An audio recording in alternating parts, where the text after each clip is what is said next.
उत्तराखंड अधीनस्थ सेवा चयन आयोग UKSSSC की स्नातक स्तरीय परीक्षा के पेपर लीक मामले ने राज्य में राजनीतिक हलचल तेज कर दी है। अल्मोड़ा से कांग्रेस विधायक मनोज तिवारी ने इस मामले को लेकर भाजपा सरकार पर सीधे हमला बोला है। उन्होंने कहा कि राज्य में पेपर लीक घटनाएं अब आम हो गई हैं, लेकिन सरकार चुपचाप तमाशा देख रही है। मनोज तिवारी ने आरोप लगाया कि यह पहली बार नहीं है। उत्तराखंड में हर बड़ी परीक्षा से पहले पेपर लीक की खबरें आती हैं, लेकिन भाजपा सरकार कोई बड़ा कदम नहीं उठाती। विधायक ने कहा कि यह बेरोजगार युवाओं के भविष्य के साथ खिलवाड़ है। उन्होंने स्पष्ट किया कि नकल विरोधी कानून बनने के बावजूद भाजपा सरकार के कुछ कार्यकर्ता इसकी धज्जियां उड़ा रहे हैं। मनोज तिवारी ने मांग की कि पेपर लीक के लगातार बढ़ रहे मामलों के बाद आयोग के सभी कर्मचारियों को बदल दिया जाए।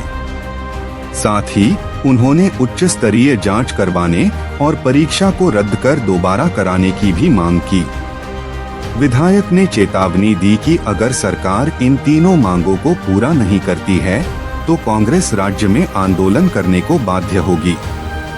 उनका कहना था कि युवाओं का समय और मेहनत बर्बाद हो रही है और यह उनके अधिकारों के साथ गंभीर खिलवाड़ है। उन्होंने सरकार से कहा कि सिर्फ जांच की बातें करना पर्याप्त नहीं, बल्कि तुरंत कार्रवाई भी होनी चाहिए। अल्मोड़ा विधायक ने कहा कि पेपर लीक के मामले से छात्रों में भारी आक्रोश है और सरकार को उनकी भावनाओं का ध्यान रखना चाहिए। उन्होंने बताया कि विपक्ष लगातार इस मुद्दे को उठाता रहा है, लेकिन सरकार ने अब तक ठोस कदम नहीं उठाए। विधायक ने जोर देकर कहा कि आयोग के कर्मचारियों की जिम्मेदारी स्पष्ट नहीं है और उन्हें बदलना ही एकमात्र समाधान है। उन्होंने कहा कि यदि उच्च स्तरीय जांच नहीं होती है तो आने वाले समय में और भी बड़ी समस्याएं सामने आ सकती हैं। उन्होंने यह भी कहा कि सरकार द्वारा इस मामले को अनदेखा करना छात्रों और बेरोजगार युवाओं के विश्वास को तोड़ने के समान है। मनोज तिवारी ने कहा कि कांग्रेस पार्टी युवाओं के हक में हर संभव कदम उठाने को तैयार है। अंत में विधायक ने दोहराया कि पेपर लीक मामले की गंभीरता को देखते हुए तत्काल कदम उठाना जरूरी है। उन्होंने कहा कि सरकार की निष्क्रियता युवा पीढ़ी के भविष्य के साथ खिलवाड़ कर रही है। देखिए, जो 2-3 दिन पूर्व उत्तराखंड अधीनस्थ सेवा चयन आयोग का पेपर हुआ था, चाहे वो पटवारी का हो, लेखपाल का हो, अन्य है, उसमें जो पेपर लीक हुआ 3 पन्ने बाहर निकले, उसको लेके कांग्रेस सड़कों पे उतरेगी, इसके लिए आंदोलन करेगी।